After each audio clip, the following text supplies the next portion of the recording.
വീണ്ടും ഒരിക്കൽ കൂടെ ഈ മാധ്യമത്തിൽ കൂടെ ഇങ്ങനെ ദൈവവചനം നിൽപ്പം തക്കണം ദൈവം സാവകാശം നോത്ത് ദൈവത്തെ സ്തുതിക്കുന്നു. സാത്താന്റെ തന്ത്രങ്ങളെന്ന ആ തലക്കെട്ടിൽ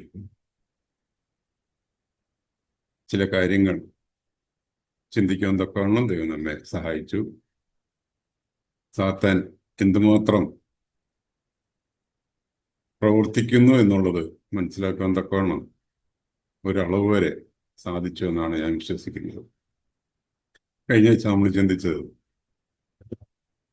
കൃപായുഗത്തിൽ സാത്താന്റെ പ്രവർത്തനം ഏതു വിധത്തിലാണ് നീങ്ങിക്കൊണ്ടിരിക്കുന്നത് എന്നുള്ളതാണ് നമ്മൾ ചിന്തിക്കാൻ ഇടയായി തീർന്നത്.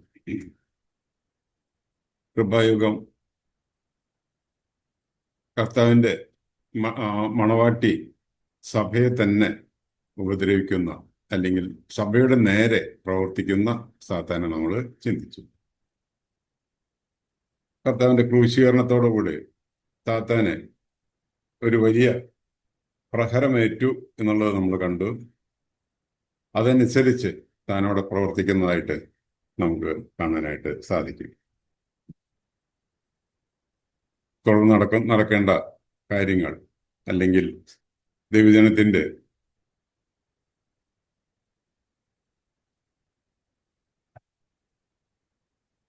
രൂപാന്തരവും അതുപോലെ തന്നെ പുനരുത്ഥാനവും അത് തടസ്സപ്പെടുത്തുക എന്നുള്ള ആ ഉദ്ദേശത്തോടു കൂടെ തന്നെയാണ് സാത്താൻ ഇന്നും പ്രവർത്തിക്കുന്നത് എന്നുള്ളത് നമ്മൾ മനസ്സിലാക്കിയിരിക്കേണ്ടതാണ്. സഭയെ പീഡിപ്പിച്ച് നശിപ്പിക്കാനായിട്ടുള്ള ശ്രമമാണ് ആദ്യമായിട്ട് സാത്താൻ കൈക്കൊണ്ടത്. അത് വിജയിക്കാതെ വന്നപ്പോൾ അല്ലെങ്കിൽ ദൈവജനം സാത്താനെ വിജയിച്ചപ്പോൾ, സാത്താന്റെ മേൽ വിജയം കൈവരിച്ചപ്പോൾ സാത്താൻ തന്ത്രം മാറ്റി സാത്താന്റെ പ്രതിനിധിയെ സഭയിലേക്ക് അയച്ച് അവിടെ സഭയുടെ അതിന്റെ സഭയെ തന്നെ നശിപ്പിക്കുന്ന ആ പ്രവണതയിലേക്ക് തിരിച്ചു പോയതായിട്ട് നമ്മൾ കണ്ടു. എല്ലാവിധ ദുരുപദേശങ്ങളും സഭയിലേക്ക് കൊണ്ടുവന്ന് സഭയെ ഇല്ലാതാക്കുക അല്ലെങ്കിൽ യഥാർത്ഥമായ വിശ്വാസികളെ ഇല്ലാതെയാക്കുക എന്നുള്ള തന്ത്രമാണ് ഇന്ന് പയറ്റിക്കൊണ്ടിരിക്കുന്നത് നമുക്ക് കാണാൻ സാധിക്കും. സാത്താന്റെ ഈ പദ്ധതി ദൈവസന്നിധിയിൽ വരെ ഈ ആക്രമണം തുടരും എന്നുള്ളത് നമ്മൾ കണ്ടു. നാം ക്രിസ്തുവിന്റെ ന്യായസ്ഥാനത്തിന് മുമ്പിൽ നിൽക്കുന്ന ആ നാൾ വരെ സാത്താൻ ഈ വിധത്തിൽ പ്രവർത്തിച്ചുകൊണ്ടിരിക്കും. അല്ലെങ്കിൽ അവിടെ നമ്മെ നേടുന്നതിന് വേണ്ടി അല്ലെങ്കിൽ അവന്റെ ആക്കി തീർക്കുന്നതിനുള്ള ശ്രമം അവിടെ നടക്കും എന്നുള്ളത് നമ്മൾ കണ്ടു. അവിടെയാണ് സാത്താന്റെ യഥാർത്ഥമായിട്ടുള്ള ആ മുഖം അവിടെ വെളിപ്പെടുന്നത് എന്നുള്ളത് നമുക്ക് കാണാൻ സാധിക്കും. അതുവരെ അബ്ശാലോമിനെ പോലെ താൻ പ്രവർത്തിച്ചുകൊണ്ടിരിക്കുകയായിരുന്നു. എന്നാൽ അവിടെ വരുമ്പോൾ ഒരു അവസരം അവിടെ കിട്ടിയപ്പോൾ അവിടെ തൻ്റെ ശരിയായ സ്വഭാവം അവിടെ വെളിപ്പെടുത്തുന്നതായിട്ട് നമുക്ക് കാണാനായിട്ട് സാധിക്കും. മീഖായേലും ദൂതന്മാരും മഹാസർപ്പത്തോട് പടവെട്ടി അവനെ അവിടെ നിന്നും തള്ളി താഴെ ഇടുന്നതായിട്ട് നമുക്ക് അവിടെ കാണാനായിട്ട് സാധിക്കും. സ്വർഗത്തിൽ നിന്ന് ആദ്യം താഴെയിട്ടതാണ്. അന്തരീക്ഷത്തിലാണ് പിന്നീട് അവന്റെ പ്രവർത്തനം കേന്ദ്രീകരിച്ചിരുന്നത്. എന്നാൽ അതോടുകൂടി അവന്റെ പ്രവർത്തനം അവിടെ നിന്നും താഴേക്ക് വന്ന് ഭൂമിയിലേക്ക് പോരുന്നതായിട്ട് നമ്മളവിടെ വായിച്ചു. വെളിപ്പാട് ദിവസം 12 അധ്യായത്തിലേക്ക് വരുമ്പോൾ അവിടെ നമ്മൾ അതിന്റെ 12 വാക്യത്തിൽ നമ്മളിങ്ങനെ വായിക്കുന്നു: ആകയാൽ സ്വർഗവും അതിൽ വസിക്കുന്നവരുമായുള്ളവരെ ആനന്ദിക്കുവിൻ. ഭൂമിക്കും സമുദ്രത്തിനും അയ്യോ കഷ്ടം. പിശാച് തനിക്ക് അല്പകാലമേ ഉള്ളൂ എന്നറിഞ്ഞ് മഹാക്രോധത്തോടെ നിങ്ങളുടെ അടുക്കൽ ഇറങ്ങി വന്നിരിക്കുന്നു. അവിടെ സ്വർഗത്തിന്റെ ഒരു ഡിക്ലറേഷനാണ് അവിടെ നമ്മൾ കാണുന്നത്. അല്പകാലമേ ഉള്ളൂ എന്ന് അറിഞ്ഞുകൊണ്ട് പിശാച് അവിടെ ഭൂമിയിലേക്ക് ഇറങ്ങി വന്നിരിക്കുകയാണ് എന്ന് നമ്മൾ അവിടെ കാണുന്നു. 13-ാം വാക്യത്തിലേക്ക് വരുമ്പോൾ, തന്നെ ഭൂമിയിലേക്ക് തള്ളിക്കളഞ്ഞെന്ന് മഹാസർപ്പം കണ്ടിട്ട് ആൺകുട്ടിയെ പ്രസവിച്ച സ്ത്രീയെ ഉപദ്രവിച്ചു തുടങ്ങി. ഇവിടെ സാത്താൻ തൻ്റെ ആ കാര്യങ്ങളെല്ലാം വ്യക്തമായിട്ട് മനസ്സിലാക്കിയിരിക്കുകയാണ്. തൻ്റെ അന്ത്യം അടുത്തു എന്നുള്ളത് സാത്താൻ അവിടെ മനസ്സിലാക്കുകയാണ്. നമ്മൾ മത്തായി സുവിശേഷം 8-ാം അധ്യായത്തിലും അതുപോലെ തന്നെ മർക്കോസ് സുവിശേഷം അതിൻ്റെ 1-ാം അധ്യായത്തിലും നമ്മൾ കണ്ടു, സമയത്തിന് മുമ്പേ ദണ്ഡിപ്പിക്കാൻ വന്നോ എന്നുള്ള ചോദ്യം നമ്മൾ ആദ്യത്തെ ക്ലാസ്സിൽ നമ്മൾ ചിന്തിച്ചതാണ്. അവിടെ ഗദരദേശത്തുള്ള ഭൂതഗ്രസ്തന്മാര് സൗഖ്യമാക്കുന്നവരുടെ ബന്ധത്തിലും അതുപോലെ തന്നെ അവരുടെ പള്ളിയിൽ അശുദ്ധാത്മാവുള്ള ഒരു മനുഷ്യനെ സൗഖ്യമാക്കുന്ന സമയത്തും അവിടെ ഈ 2 സന്ദർഭങ്ങളിൽ അവിടെ ഭൂതങ്ങൾ ചോദിക്കുന്ന ചോദ്യമായിട്ട് നമുക്കത് കാണാനായിട്ട് സാധിക്കും. എന്നാൽ ഇവിടെ വരുമ്പോഴത്തെ പിശാചന് തൻ്റെ അന്ത്യം അടുത്തു എന്നുള്ള കാര്യം അവിടെ വ്യക്തമാവുന്നതായിട്ട് നമുക്ക് കാണാനായിട്ട് സാധിക്കും. തന്നെ ഭൂമിയിലേക്ക് തള്ളിക്കളഞ്ഞു എന്നുള്ളത് മനസ്സിലാക്കിയപ്പോൾ താൻ അവിടെ ആൺകുട്ടിയെ പ്രസവിച്ച സ്ത്രീയെ, അതായത് ഇസ്രായേലിനെ അവിടെ നേരെ അവൻ മഹാക്രോധത്തോടെ എന്ന് തന്നെയാണ് ദൈവാത്മാവിടെ രേഖപ്പെടുത്തിയിരിക്കുന്നത്. തന്നെ തിരിയുന്നതായിട്ട് നമുക്ക് കാണാൻ സാധിക്കും. ദൈവിക കാര്യപരിപാടികൾ എല്ലാം വളരെ കൃത്യമായിട്ട് നിറവേറി ഉള്ളത് താൻ മനസ്സിലാക്കി. അതായത് കൃപായുഗം വരെ ഉള്ള കാര്യങ്ങൾ കൃത്യമായി ദൈവം അത് നിറവേറ്റി കഴിഞ്ഞു എന്നുള്ളത് മനസ്സിലാക്കി കഴിഞ്ഞു. ഇനിയും ഈ ഭൂമിയിൽ ശേഷിച്ചിരിക്കുന്നത് ഇസ്രായേലിന്റെ യഥാസ്ഥാപനവും 1000 ആണ്ട് വാഴ്ചയും മാത്രമാണ് എന്നുള്ളത് തനിക്കറിയാം. അപ്പോൾ ഇനിയും അതിനെ എതിർക്കുന്ന പദ്ധതികളാണ് സാത്താൻ പിന്നീട് അവിടെ നടത്തുന്നതായിട്ട് നമുക്ക് കാണുന്നു. ഇസ്രായേലിന്റെ യഥാസ്ഥാപനം സംഭവിക്കാതെ അവരെ ഉന്മൂലനം ചെയ്യുക എന്നുള്ള ആ തന്ത്രമാണ് പിന്നീട് നമുക്ക് കാണാനായിട്ട് സാധിക്കുന്നത്. അത് അങ്ങനെ തന്നെ ആ വിധത്തിൽ സഹസ്രാബ്ദ വാഴ്ച അല്ലെങ്കിൽ ഇസ്രായേലിന് കൊടുത്ത വാഗ്ദത്തം നിവർത്തിക്കുന്നതിന് ദൈവത്തിന് തടസ്സം നിൽക്കുക എന്നുള്ള ആ പദ്ധതി സാത്താൻ അവിടെ പ്രായോഗികമാക്കാൻ ശ്രമിക്കുന്നത് നമുക്ക് അവിടെ കാണാനായിട്ട് സാധിക്കും. ഇസ്രായേലിന്റെ യഥാസ്ഥാപനത്തിനായിട്ടാണ് യാക്കോബിന് കഷ്ടത ദൈവം അനുവദിക്കുന്നത്. അത് നമുക്ക് വെളിപ്പാട് പുസ്തകത്തിൽ തന്നെ നമുക്ക് കാണാൻ സാധിക്കും. അവിടെ ഈ കാര്യത്തിന് 2 ഘട്ടങ്ങളുള്ളതായിട്ട് നമുക്ക് അവിടെ കാണാനായിട്ട് സാധിക്കും. വെളിപ്പാട് പുസ്തകം 11-ാം അധ്യായത്തിന്റെ അതിന്റെ 18-ാം വാക്യത്തിൽ നമ്മൾ ഇങ്ങനെ വായിക്കുന്നു, ജാതികൾ കോപിച്ചു, നിന്റെ കോപം വന്നു, മരിച്ചവർ ന്യായം വിധിക്കുവാനും നിന്റെ ദാസന്മാരായ പ്രവാചകന്മാർക്കും വിശുദ്ധന്മാർക്കും ചെറിയവരും വലിയവരുമായി നിന്റെ ഭക്തന്മാർക്കും പ്രതിഫലം കൊടുക്കുവാനും ഭൂമിയെ നശിപ്പിക്കുന്നവരെ നശിപ്പിക്കുവാനുമുള്ള കാലവും വന്നു. ഇവിടെ ജാതികളുടെ കോപത്തെക്കുറിച്ച് പറയുന്നുണ്ട്, ദൈവത്തിന്റെ കോപത്തെക്കുറിച്ച് നമുക്ക് അവിടെ കാണാനായിട്ട് സാധിക്കും. ഇത് രണ്ടും അവിടെ വന്നു എന്നുള്ളതാണ് നമ്മളവിടെ വായിക്കുന്നത്. ഇസ്രായേലിന്റെ അവിടെ ബന്ധത്തിൽ നമ്മൾ ആദ്യത്തെ ക്ലാസ്സിൽ ചിന്തിച്ചതാണ്, ശിക്ഷിക്കുന്നതിന് വേണ്ടി സാത്താന്റെ കയ്യിൽ തന്നെയാണ് ഏൽപ്പിക്കുക എന്നുള്ളത് നമ്മളവിടെ വായിച്ചതാണ്. ആവർത്തന പുസ്തകത്തിലും അത് വ്യക്തമാക്കി അവർക്ക് കൊടുത്തിട്ടുണ്ടായിരുന്നു. തുടക്കത്തിൽ തന്നെ അവര് മരുഭൂമിയിൽ കൂടെ പ്രയാണം ചെയ്ത് അവര് വാഗ്ദത്ത നാട്ടിലേക്ക് പ്രവേശിക്കുന്നതിന് മുമ്പേ തന്നെ വ്യക്തമായിട്ട് അവിടെ കൽപ്പന കൊടുത്തിട്ടുണ്ടായിരുന്നു എന്നുള്ളത് നമുക്ക് കാണാനായിട്ട് സാധിക്കും. ഇവിടെ തന്നെ ഒരു ജാതി ഉണ്ടായത് മുതൽ ഈ കാലം വരെ സംഭവിച്ചിട്ടില്ലാത്ത കഷ്ടകാലം ഉണ്ടാകും എന്നുള്ളതാണ് നമ്മളോട് വായിക്കുന്നത്. ദാനിയേൽ പ്രവചനം 12-ാം അധ്യായത്തിന്റെ 1-ാം വാക്യം വായിക്കുന്നത്,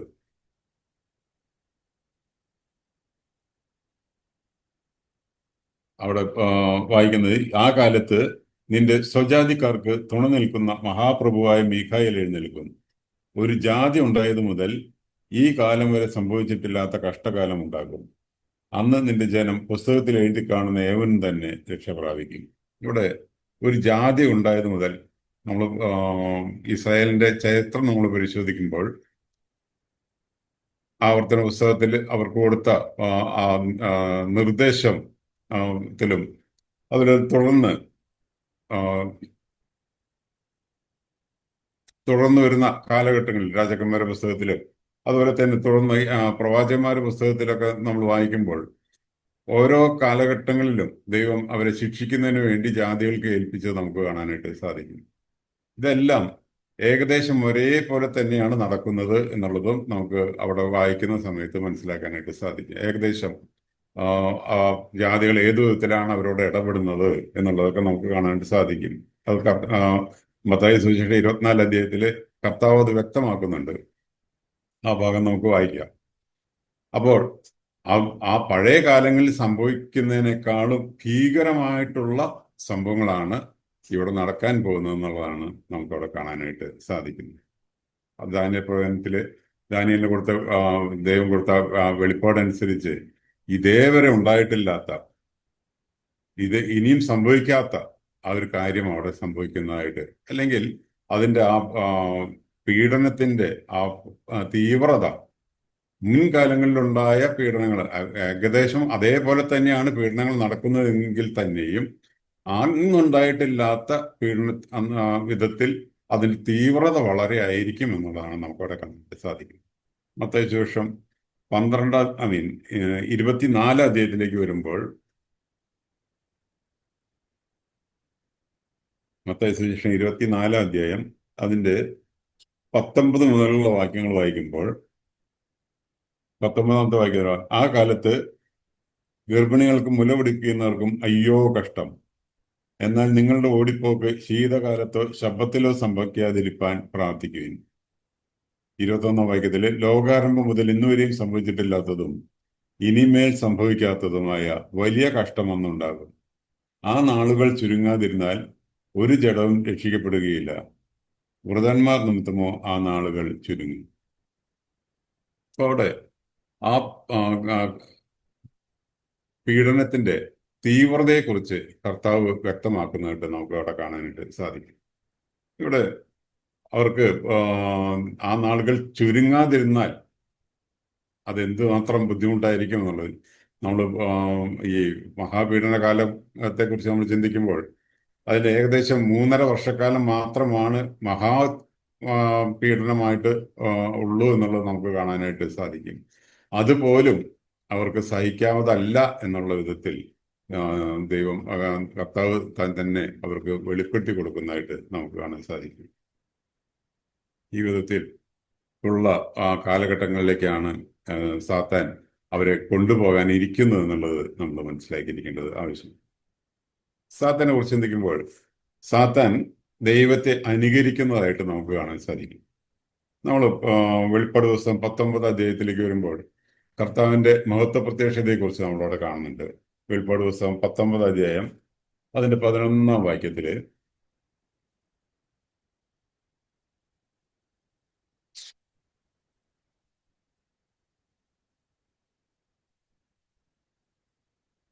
അവിടെ വായിക്കുന്നത്, അനന്തരം സ്വർഗം തുറന്നിരിക്കുന്നത് ഞാൻ കണ്ടു. ഒരു വെള്ളക്കുതിര പ്രത്യക്ഷമായി. അതിന്മേൽ ഇരിക്കുന്നവന് വിശ്വസനും സത്യവാനും എന്ന പേർ. അവൻ നീതിയോടെ വിധിക്കുകയും പോരാടുകയും ചെയ്യുന്നു. അവന്റെ കണ്ണ് അഗ്നിജ്വാല, തലയിൽ അനേകം രാജമുടികൾ, എഴുതിയിട്ടുള്ള ഒരു നാമവും അവനുണ്ട്. അത് അവനല്ലാതെ ആർക്കും അറിഞ്ഞുകൂടാ. ഇവിടെ കർത്താവിന്റെ മഹത്വ പ്രത്യക്ഷതയെ നമുക്ക് അവിടെ കാണാനായിട്ട് സാധിക്കും. എന്നാൽ അതുപോലെ തന്നെ വെളിപ്പാട് ദിവസം 6 അധ്യായത്തിൽ സാത്താനും അവിടെ പ്രവർത്തിക്കുന്നതായിട്ട് നമുക്കവിടെ കാണാൻ സാധിക്കും. 6 അധ്യായം 2ാം വാക്യത്തിൽ വായിക്കുന്നത്, അപ്പോൾ ഞാനൊരു വെള്ളക്കുതിരയെ കണ്ടു. അവിടെ ദൈവത്തെ അതേപോലെ തന്നെ ഇമിറ്റേറ്റ് ചെയ്യുന്ന അല്ലെങ്കിൽ അനുകരിക്കുന്ന സാത്താനെ നമുക്ക് അവിടെ കാണാനായിട്ട് സാധിക്കും. 6ാം അധ്യായത്തിന്റെ 2ാം വാക്യത്തിൽ ഇങ്ങനെ വായിക്കുന്നു, അപ്പോൾ ഞാനൊരു വെള്ളക്കുതിരയെ കണ്ടു. അതിന്മേൽ ഇരിക്കുന്നവന്റെ കയ്യിൽ ഒരു വില്ലുണ്ട്. അവനൊരു കിരീടവും ലഭിച്ചു. അവൻ ജയിക്കുന്നവനായും ജയിക്കുവാനായും പുറപ്പെട്ടു. ഇവിടെ സാത്താനും അത് അനുകരിക്കുന്നതായിട്ട് നമുക്കവിടെ കാണാനായിട്ട് സാധിക്കും.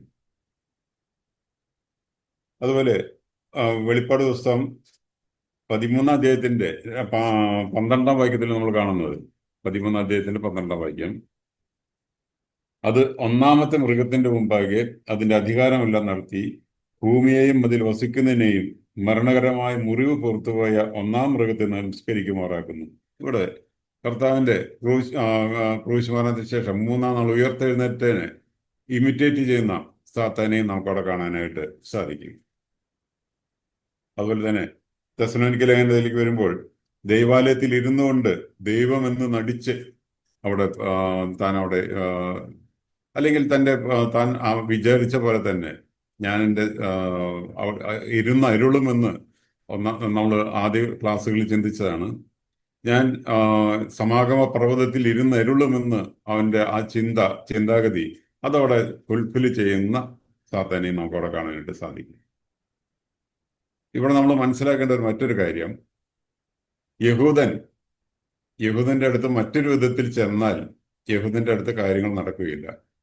അപ്പോൾ യഥാർത്ഥമായിട്ട് ദൈവത്തെ പിതാവ് പുത്ര പരിശുദ്ധാത്മാവ് എന്നുള്ള ദൈവത്തിന്റെ ആളത്വത്തെ അനുകരിച്ചുകൊണ്ട് മഹാസർപ്പം മൃഗം കള്ളപ്രവാചകൻ എന്നുള്ള ആ വിധത്തിൽ ചെന്നാൽ മാത്രമേ യഹൂദന്റെ അടുത്ത് കാര്യങ്ങൾ നടത്തുവാനായിട്ട് സാധിക്കുള്ളൂ. ഈ വിധത്തിൽ യഹൂദനെ ഏതു വിധേനയും അവനെ തെറ്റിദ്ധരിപ്പിക്കുന്ന വിധത്തിലുള്ള പ്രവർത്തനങ്ങൾ സാത്താനിൽ നിന്ന് നമുക്കവിടെ കാണാനായിട്ട് സാധിക്കും.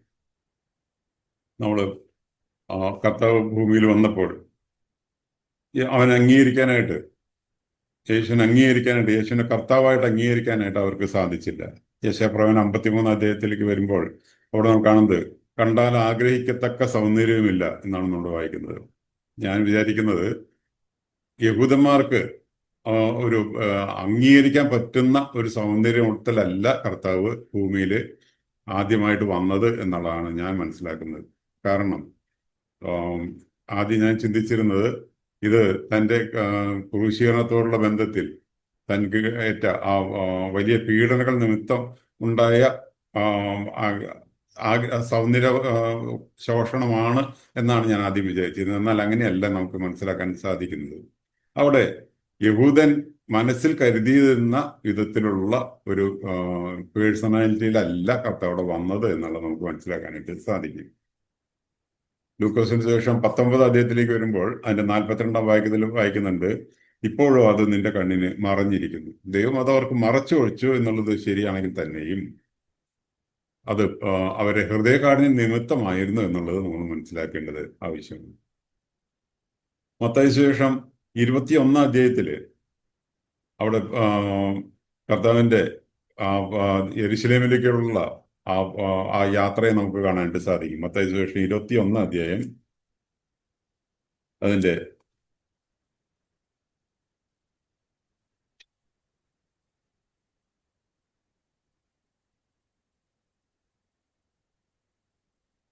7 മുതലുള്ള വാക്യങ്ങൾ. അവിടെ നമ്മളിങ്ങനെ വായിക്കുന്നു, കഴുതയെയും കുട്ടിയെയും കൊണ്ടുവന്നു തങ്ങളുടെ വസ്ത്രം അവിടെ മേലിട്ടു.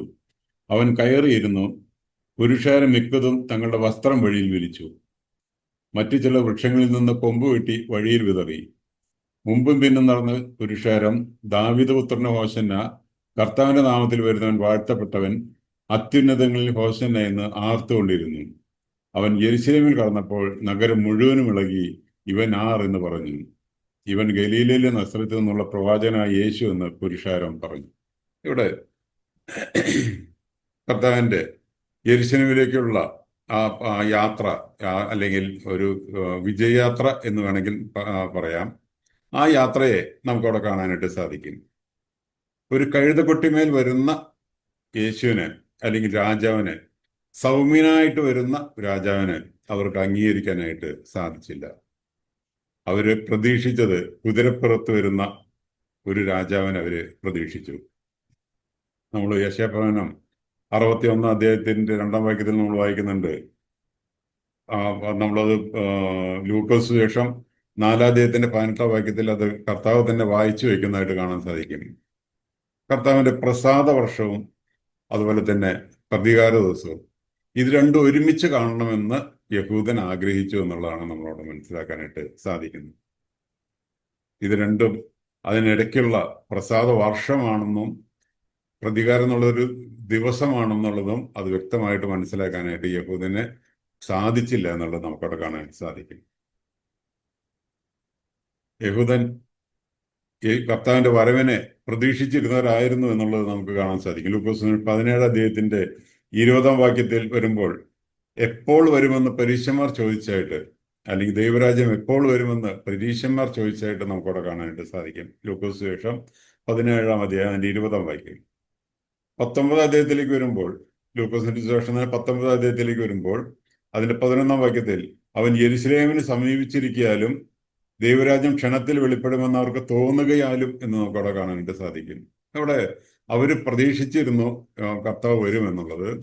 അവര് അവരുടെ രക്ഷിതാവ് വരുമെന്നുള്ളത് അവർ പ്രതീക്ഷിച്ചിരുന്നുവെങ്കിലും അവർക്കത് മനസ്സിലാക്കാനായിട്ട് സാധിച്ചില്ല. നമ്മളുള്ള ബന്ധത്തിലും നമ്മളും ചിന്തിക്കേണ്ട ഒരു കാര്യമാണത്.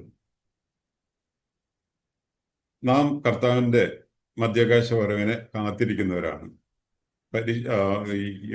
യഹൂദിനെ പറ്റിയ ആ പ്രശ്നം നമ്മുടെ ജീവിതത്തിൽ സംഭവിക്കാനായിട്ട് ഇടയാകാതിരിക്കണം. കർത്താവ് എപ്പോൾ വരുമെന്നുള്ള വ്യക്തമായിട്ട് നമുക്ക് കണക്ക് തന്നിട്ടില്ലെങ്കിലും നാം എപ്പോഴും അതിനുവേണ്ടി തയ്യാറായിട്ടിരിക്കുന്നവരായിരിക്കണം എന്നുള്ളത് നമുക്ക് ഇതിൽ നിന്ന് മനസ്സിലാക്കാനായിട്ട് സാധിക്കും. ഉയർത്തെഴുന്നേറ്റ കർത്താവിനോട് ശിഷ്യന്മാരും ചോദിച്ച ഈ ചോദ്യം അപ്പോസ്തല പ്രവൃത്തികൾ 1 അധ്യായത്തിന്റെ 6 വാക്യത്തിൽ നമ്മൾ അതും വായിക്കുന്നുണ്ട്. ഒരുമിച്ച് കൂടിയിരുന്നപ്പോൾ അവർ അവനോട്, കർത്താവേ, നീ ഇസ്രായേലിന് ഈ കാലത്തിലോ രാജ്യം യഥാസ്ഥാനത്തേക്ക് കൊടുക്കുന്നതെന്ന് ചോദിച്ചു. അവിടെ ശിഷ്യന്മാർക്കും അവിടെ സംശയം ഉണ്ടായിരുന്നതായിട്ട് നമുക്കവിടെ കാണാനായിട്ട് സാധിക്കും. ശിഷ്യന്മാരും ആ വിധത്തിൽ ചോദിക്കുന്നതായിട്ട് നമുക്കവിടെ കാണാൻ സാധിക്കും. നാം യഹൂദന്മാരുടെ നല്ലൊരു വിഭാഗം കർത്താവിനെ വിശ്വസിച്ചു എന്നുള്ളത് നമുക്ക് കാണാൻ സാധിക്കും. എന്നാൽ അവരെ പ്രമാണികൾ കർത്താവിനെ നിരസിച്ചതായിട്ട് നമുക്കവിടെ കാണാൻ സാധിക്കും. പ്രമാണികൾ എന്തുകൊണ്ട് നിരസിച്ചു എന്നുള്ളത് അവര് മറ്റുള്ളവർക്ക് മനസ്സിലായില്ലെങ്കിലും പീലാത്തോസിന് അത് വ്യക്തമായിട്ട് മനസ്സിലായതായിട്ട് മത്തായി സുവിശേഷം 27 അധ്യായത്തിൽ നമുക്കവിടെ കാണാൻ സാധിക്കും. തന്നെ വിസ്തരിക്കുന്ന സമയത്ത് പീലാത്തോസ് അവിടെ ഒരു സ്റ്റേറ്റ്മെന്റ്, പിലാത്തോസിന്റെ സ്റ്റേറ്റ്മെന്റ് നമുക്കവിടെ കാണാൻ സാധിക്കും. മത്തായി സുവിശേഷം 27 അധ്യായം അതിന്റെ 18 വാക്യം. അവർ അസൂയ കൊണ്ടാകുന്നു അവനെ ഏൽപ്പിച്ചത് എന്ന് അവൻ ഗ്രഹിച്ചിരുന്നു. പീലാത്തോസ് വ്യക്തമായിട്ട് ഈ കാര്യം ഗ്രഹിച്ചിരുന്നു എന്നുള്ളതാണ് നമുക്കവിടെ കാണാനായിട്ട് സാധിക്കുന്നത്. അവർ അസൂയ കൊണ്ടാകുന്നു അവനെ ഏൽപ്പിച്ചതെന്ന് അവൻ ഗ്രഹിച്ചിരുന്നു. കർത്താവ് താൻ തന്നെ തുടർന്ന് മത്തായി സുവിശേഷം 23 അധ്യായത്തിൽ കർത്താവ് പറയുന്നുണ്ട്, കർത്താവിന്റെ നാമത്തിൽ വരുന്നവൻ വാഴ്ത്തപ്പെട്ടവനെന്ന് നിങ്ങൾ പറയുവോളം നിങ്ങൾ ഇനി എന്നെ കാണുകയില്ല എന്ന് ഞാൻ നിങ്ങളോട് പറയുന്നു. ഇവിടെ തനിക്ക് അവർക്ക് നേരിടാനിരിക്കുന്ന കഷ്ടതകളെ വ്യക്തമാക്കുന്ന വിധത്തിൽ തന്നെ കർത്താവോട് അവരോട് സംസാരിക്കുന്നതായിട്ട് നമുക്ക് കാണാൻ സാധിക്കും. അതുപോലെ തന്നെ യോഹന്നാന്റെ സുവിശേഷം 5 അധ്യായത്തിൽ വരുമ്പോൾ, ഞാൻ എൻ്റെ പിതാവിന്റെ നാമത്തിൽ വന്നിരിക്കുന്നു, എന്നെ നിങ്ങൾ കൈക്കൊള്ളുന്നില്ല, മറ്റൊരുത്തൻ സ്വന്തം നാമത്തിൽ വന്നാൽ അവനെ നിങ്ങൾ കൈക്കൊള്ളുമെന്ന് ഈ കാര്യത്തെ മുൻകൂട്ടി അവർക്ക് വെളിപ്പെടുത്തി കൊടുക്കുന്നത് നമുക്ക് കാണാനായിട്ട് സാധിക്കും. നാം മനസ്സിലാക്കേണ്ട ഒരു കാര്യം, റോമലേഖനത്തില് ദൈവാത്മാ രേഖപ്പെടുത്തിയിരിക്കുന്ന പോലെ ഇസ്രായേൽ തിരഞ്ഞെടുത്തത് പ്രാപിച്ചില്ല. ആ വാക്യം റോമലേഖനം 11 അധ്യായം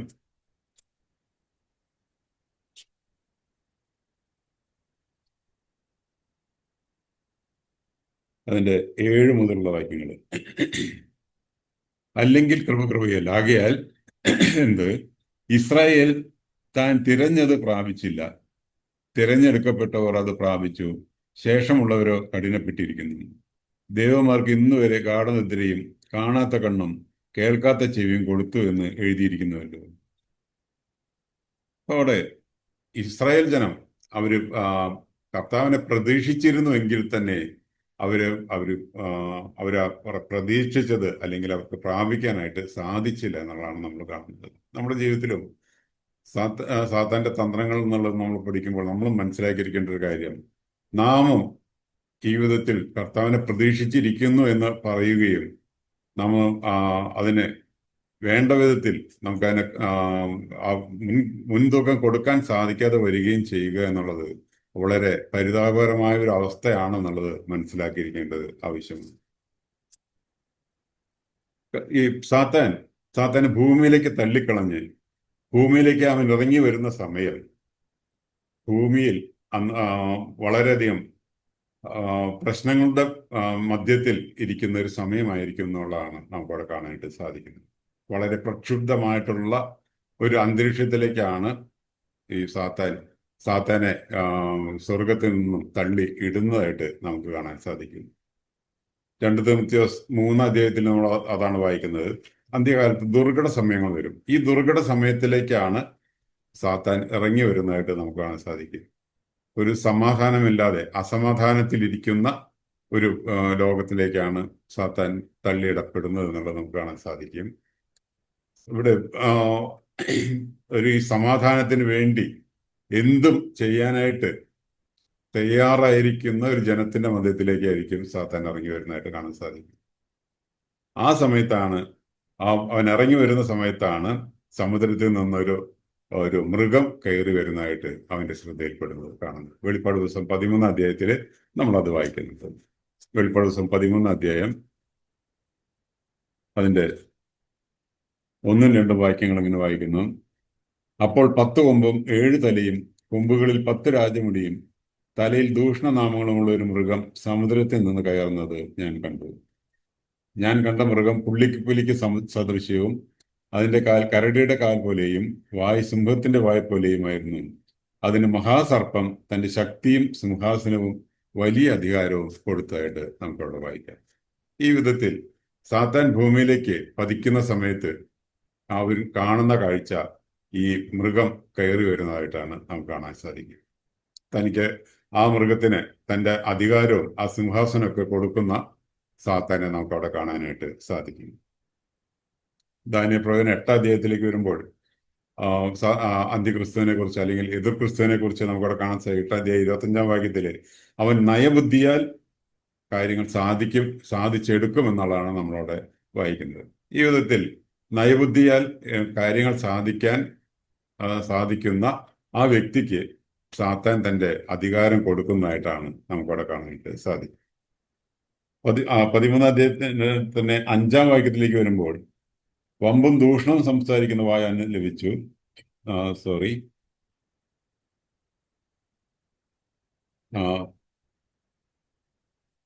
അവിടെ തന്നെ വമ്പും ദൂഷണവും സംസാരിക്കുന്ന വായ അതിന് ലഭിച്ചു. 42 മാസം പ്രവർത്തിക്കുവാൻ അധികാരവും ലഭിച്ചു എന്നുള്ളതാണ് നമ്മൾ വായിക്കുന്നത്. ഇവിടെ അധികാരം കൊടുക്കുന്നത് ദൈവം താൻ തന്നെയാണെന്നുള്ളതാണ് ഞാൻ മനസ്സിലാക്കുന്നത്. ദൈവം ഈ 42 മാസം അല്ലെങ്കിൽ 3.5 വർഷം അവനെ പ്രവർത്തിക്കാനായിട്ടുള്ള സാവകാശം ദൈവം അവിടെ കൊടുക്കുന്നതായിട്ട് നമുക്ക് കാണാനായിട്ട് സാധിക്കും. ഇത് ഇസ്രായേലിന്റെ യഥാസ്ഥാനത്തിന് വേണ്ടി ദൈവം അവരെ ശിക്ഷയ്ക്ക് ഏൽപ്പിക്കുന്നതാണ് എന്നുള്ളത് നമ്മൾ മനസ്സിലാക്കിയിരിക്കേണ്ടത് ആവശ്യമാണ്. ഇതെല്ലാം കൂടി ഒക്കുമ്പോഴാണ് സാത്താൻ അവിടെ പ്രവർത്തിക്കാനായിട്ടുള്ള അവസരം ലഭിക്കുന്നത് എന്നുള്ളത്. 13 അധ്യായം 11 വാക്യത്തിലേക്ക് വരുമ്പോൾ അവിടെ മറ്റൊരു മൃഗത്തെ കുറിച്ച് കാണുന്നുണ്ട്. മറ്റൊരു മൃഗം ഭൂമിയിൽ നിന്ന് കയറുന്നത് ഞാൻ കണ്ടു. അതിന് കുഞ്ഞാടിനുള്ളതുപോലെ 2 കൊമ്പുണ്ടായിരുന്നു. അത് മഹാസർപ്പം എന്ന പോലെ സംസാരിച്ചു. ഇവിടെ രണ്ടാമത്തെ മൃഗത്തെ കുറിച്ച് നമുക്കവിടെ കാണാൻ സാധിക്കും.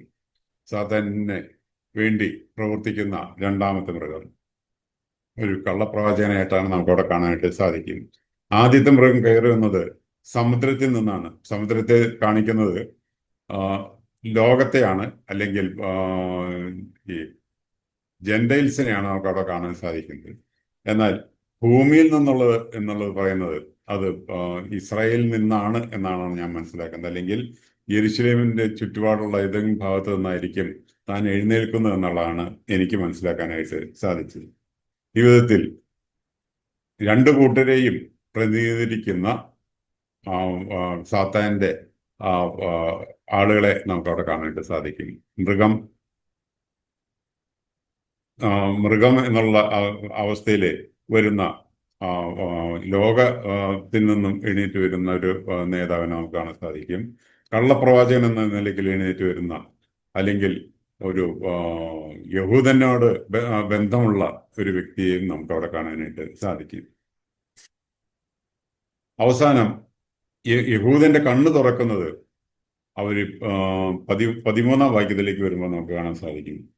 13 വാക്യത്തിലേക്ക് വരുമ്പോൾ അത് മനുഷ്യർ കാണുകയും ആകാശത്ത് നിന്ന് ഭൂമിയിലേക്ക് തീ ഇറങ്ങുമാറ് വലിയ അടയാളങ്ങൾ പ്രവർത്തിക്കുകയും മൃഗത്തിന്റെ മുമ്പിൽ പ്രവർത്തിക്കാൻ തനിക്ക് ബലം കിട്ടിയ അടയാളങ്ങളെ കൊണ്ട് ഭൂവാസികളെ തെറ്റിക്കുകയും വാളാൻ മുറിവേറ്റിട്ടും ജീവിച്ച മൃഗത്തിന് പ്രതിമ ഉണ്ടാക്കുവാൻ ഭൂവാസികളോട് പറയുകയും ചെയ്യുന്നു. മൃഗത്തിന്റെ പ്രതിമ സംസാരിക്കേണ്ടതിനും മൃഗത്തിന്റെ പ്രതിമ നമസ്കരിക്കാത്തവരൊക്കെയും കൊല്ലിക്കേണ്ടതിനും മൃഗത്തിന്റെ പ്രതിമയ്ക്ക് ആത്മാവിന് കൊടുക്കുവാൻ അതിന് ബലം ലഭിച്ചു. ഇത്രയും ആകുന്നതുവരെ യഹൂദൻ അത് തിരിച്ചറിയുകയില്ല എന്നുള്ളതാണ് നമുക്ക് കാണാൻ സാധിക്കുന്നത്. ഇവിടെ വരുമ്പോഴാണ് യഹൂദൻ ഇത് തങ്ങൾ പ്രതീക്ഷിച്ച മശിഹ അല്ല എന്നുള്ളത് മനസ്സിലാക്കുകയുള്ളൂ എന്നുള്ളത് നമുക്കവിടെ കാണാനായിട്ട് സാധിക്കും. അതുവരെ ഇത് യഥാർത്ഥമായിട്ടുള്ള മശിഹ തന്നെയാണെന്ന് വിചാരിച്ച് പ്രവർത്തിച്ച യഹൂദൻ അവിടെ തിരിയുന്നതായിട്ട് നമുക്ക് കാണാൻ സാധിക്കും. യെരുശലേമിൽ പ്രവചിച്ചുകൊണ്ട് രണ്ട് പ്രവാചകന്മാരവിടെ പ്രവചിക്കുന്നുണ്ടെങ്കിലും അവരെ കേൾക്കാതെ മുന്നോട്ട് പോയ യഹൂദൻ ഇവിടെ വരുമ്പോഴാണ് അവർ യഥാർത്ഥമായിട്ടുള്ള ആ കാര്യങ്ങൾ തിരിച്ചറിയുന്നത് എന്നുള്ളത് നമുക്ക് പറയാൻ സാധിക്കും. അവിടെ മുതലാണ് അതുവരെ സംഭവിച്ചിട്ടില്ലാത്ത കഷ്ടം അവിടേക്ക് ആരംഭിക്കുന്നതായിട്ട് നമുക്ക് കാണാൻ സാധിക്കും. അവർ കുത്തിയങ്കിലേക്ക് നോക്കുന്നതിന് ഇടയായിത്തീരുന്ന ആ സംഭവങ്ങൾ അവിടെ നടക്കുന്നതായിട്ട് നമുക്കവിടെ കാണാൻ സാധിക്കും. ആ സമയത്ത് കർത്താവ് അവിടെ പ്രവർത്തിക്കുന്നതായിട്ട് സെഖര്യാ പ്രവചനം 14 അധ്യായത്തിന്റെ 3-4 വാക്യങ്ങൾ നമുക്ക് കാണാൻ സാധിക്കും. സെഖര്യാ പ്രവചനം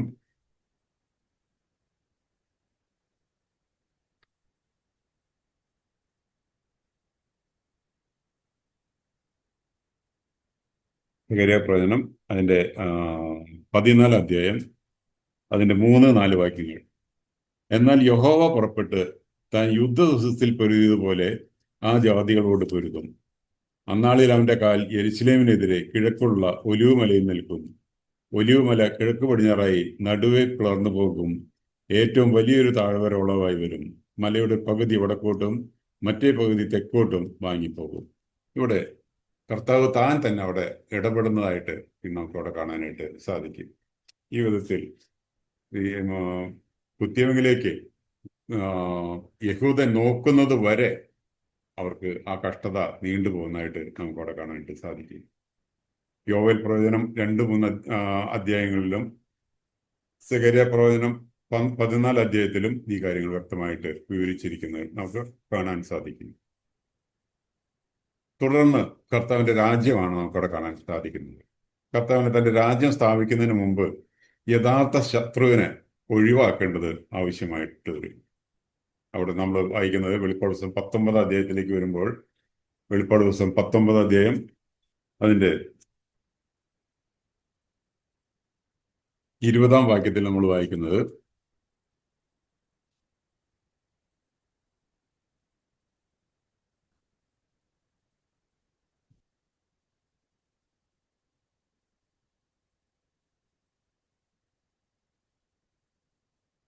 മൃഗത്തെയും അതിന്റെ മുമ്പാകെ താൻ ചെയ്ത അടയാളങ്ങളാൽ മനുഷ്യരെ ചതിച്ച് മൃഗത്തിന്റെ മുദ്ര ഏൽക്കുകയും അതിന്റെ പ്രതിമയെ നമസ്കരിപ്പിക്കുകയും ചെയ്ത കള്ളപ്രവാചകനെയും പിടിച്ചുകെട്ടി ഇരുവരെയും ഗന്ധകം കത്തുന്ന തീപ്പൊയ്കയിൽ ജീവനോടെ തള്ളിക്കളഞ്ഞു.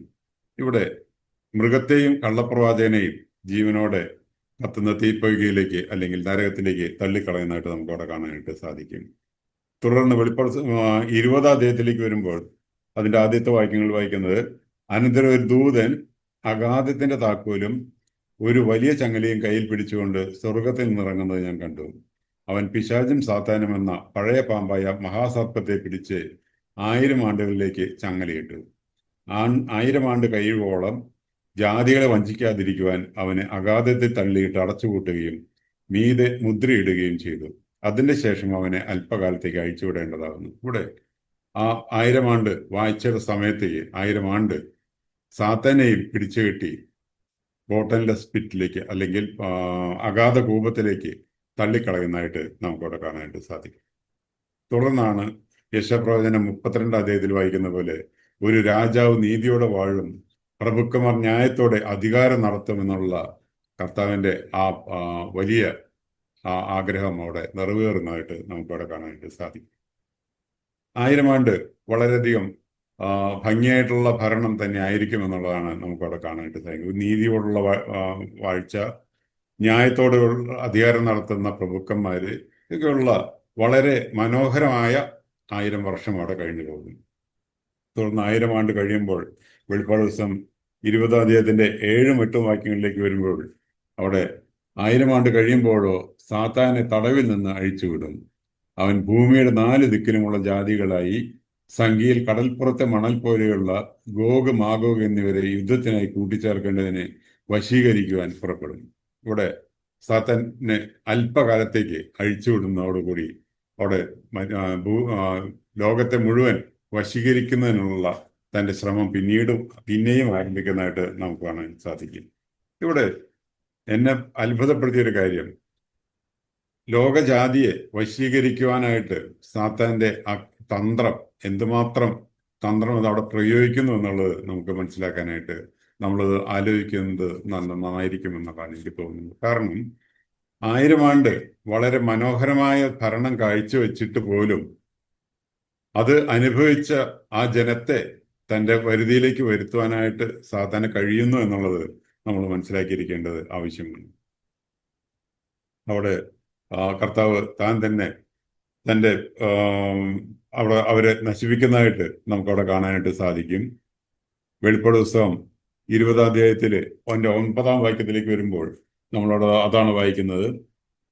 അവൻ ഭൂമിയിൽ പരക്കെ ചെന്ന് വിശുദ്ധന്മാരുടെ പാളയത്തെയും പ്രിയ നഗരത്തെയും വളയും, എന്നാൽ ആകാശത്ത് നിന്ന് തീ ഇറങ്ങി അവരെ ദഹിപ്പിച്ചു കളയും. കർത്താവ് താൻ തന്നെ അവിടെ പ്രവർത്തിക്കുന്നതായിട്ട് നമുക്കവിടെ കാണാൻ സാധിക്കും. തുടർന്ന് 10-ാം വാക്യത്തിലേക്ക് വരുമ്പോൾ അവരെ വഞ്ചിച്ച പിശാചിനെ മൃഗവും കള്ളപ്രവാചകനും കിടക്കുന്ന ഗന്ധക തീപ്പൊയിലേക്ക് തള്ളിയിടും. അവർ എന്നേക്കും രാപ്പകൽ ദണ്ഡനം സഹിക്കേണ്ടി വരും. ഇവിടെ സാത്താന്റെ അന്ത്യം അതോടുകൂടെ ആവുന്നത് നമുക്ക് കാണാൻ സാധിക്കും. അന്ത്യം മീൻസ് നിത്യകാലത്തേക്ക് നിത്യദണ്ഡനത്തിലേക്ക് അവർ പ്രവേശിക്കുന്നതായിട്ട് നമുക്കവിടെ കാണാം. സാത്താന്റെ പ്രവർത്തനങ്ങൾ അതോടുകൂടെ അവസാനിക്കുന്നതായിട്ട് നമുക്കവിടെ കാണാനായിട്ട് സാധിക്കും. താൻ എന്നേക്കും അവിടെ ഗന്ധ തീപ്പൊയ്കിൽ കിടക്കുന്ന കാര്യം നമുക്കവിടെ കാണാനായിട്ട് സാധിക്കുന്നു. തുടർന്ന് 20-ന്റെ 15-ാം വാക്യത്തിലേക്ക് വരുമ്പോൾ ജീവോത്സവത്തിൽ പേരെഴുതി കാണാത്ത അവനോട് ചേർന്ന് നിന്നിട്ടുള്ള എല്ലാവരെയും അവിടെ തീപ്പൊയ്കിലേക്ക് തള്ളിയിടുന്നതായിട്ട് നമുക്കവിടെ കാണാനായിട്ട് സാധിക്കും.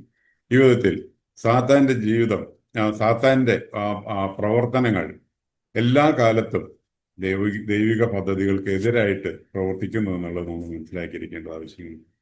അവസാനമായിട്ട് നാം ജീവിക്കുന്ന ഈ കാലഘട്ടങ്ങളിൽ നാം ആണ് അവന്റെ ടാർഗറ്റ് എന്നിരിക്കും നമ്മുടെ നമ്മുടെ നമ്മുടെ ക്രിസ്തുവിന്റെ ന്യായസനത്തിന് മുമ്പിൽ നമ്മൾ നിൽക്കുന്ന ആ സമയം കഴിയുമ്പോൾ സാത്താൻ ഭൂമിയിലേക്ക് തള്ളിയിടുന്നതായിട്ട് നമുക്കവിടെ കാണാൻ സാധിക്കും.